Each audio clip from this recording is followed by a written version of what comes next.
इस सवाल में हमको दिया हुआ है कि एक वृत्त है जिसकी त्रिज्या कितनी सेंटीमीटर है, 100 सेंटीमीटर है, और उसकी जो चाप है, लंबाई, चाप का लंबाई कितनी है, 22 सेंटीमीटर है। तो वृत्त के केंद्र पर कितने डिग्री का माप का कोण बनाएगी, यानी कि वो जो है त्रिज्या, जिसने वृत्त, एक वृत्त है अपना ऐसे, ये वृत्त है, इसकी जो त्रिज्या है वो कितने की है, 100 सेंटीमीटर की है।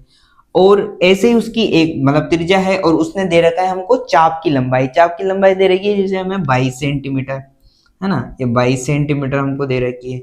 और ये देखो ये भी त्रिज्या है ना। तो ये जो चाप की लंबाई है और ये त्रिज्या है, ये यहाँ पर जो ये आकृति बन रही है, तो यहाँ पर कितने डिग्री का हमारे कोण बनेगा ये हमको ज्ञात करना है। और यहाँ पर हमें क्या करना है, पाई का मान 22/7 लेना है। तो उसने जो सबसे पहले हमें दिया है वो क्या दिया है, त्रिज्या। ये क्वेश्चन नंबर कौन सा अपना, चौथे नंबर का, है ना। तो त्रिज्या क्या है हमारी, त्रिज्या है हमारी r बराबर 100 सेंटीमीटर। उसने हमें दी है चाप की लंबाई, यानी कि एल भी हमको दी हुई है 22 सेंटीमीटर। हमसे क्या पूछा उसने, टीटा पूछा है, हमसे क्या पूछ लिया उसने, टीटा यानी कि कोण पूछा है। तो कोण कितना दे रखा है उसने, वो कोण हमको ज्ञात करना है ना। तो जो कोण का फॉर्मूला होता है वो क्या होता है, टीठा बराबर एल बटा आर, यानी कि हिंदी में लिखे तो क्या होगा, कोण बराबर चाप की लंबाई बटा त्रिज्या। ये क्या होता है हमारा कोण यानी टीटा का फॉर्मूला। अब टीटा हमको निकालना है। ये टीटा हमेशा किस में आएगा, ये हमारे रेडियन में आएगा, हमेशा किस में आएगा, रेडियन में आएगा। लंबाई कितनी है हमारी, लंबाई है हमारी 22 और त्रिज्या है 100। तो टीटा बराबर हमारा क्या आ गया, ये कट रहा है कितनी बार, 2 के पहाड़े से 11 बार, 2 के पहाड़े से 50 बार, यानी कि रेडियन। तो ये हमारा क्या आ गया, आंसर आ गया, टीटा कितना आएगा, 11/50 रेडियन। तो ये तो हमारा आंसर आ गया किसमें, रेडियन में। हमसे पूछा है कि यही आंसर हमारा डिग्री में क्या होगा, तो हम इसको क्या करेंगे, अब डिग्री में बदलेंगे, यानी कि डिग्री में बदलेंगे।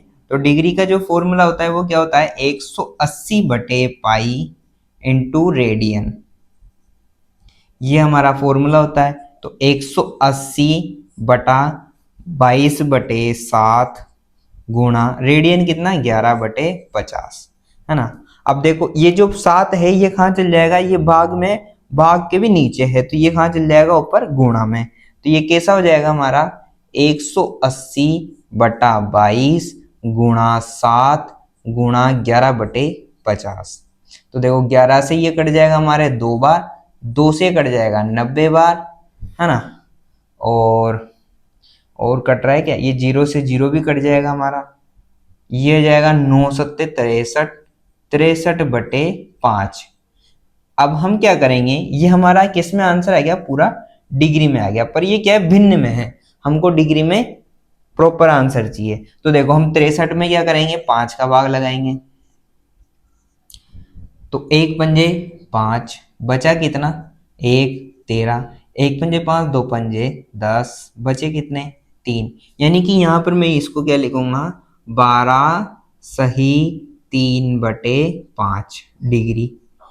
अभी देखो हमने आपको पहले वाले सवालों में बताया कि डिग्री में जो पीछे भिन्न आती है, ये भिन्न भी किस में बदल जाती है, मिनट में, और मिनट के बाद भी अगर भिन्न फिर भिन्न में आए तो वो सेकंड में बदल जाती है। तो इसको मिनट में कैसे बदलते हैं, हमने आपको बताया था कि मिनट में बदलने के लिए एक चीज याद रखना बहुत जरूरी है, क्या है वो, कि 1 डिग्री किसके बराबर होती है, 60 मिनट के बराबर होती है। तो हमारे पास कितनी डिग्री है, 3/5, 3/5 को हम क्या करेंगे, मिनट में बदलेंगे तो 60 से गुणा कर देंगे, है ना।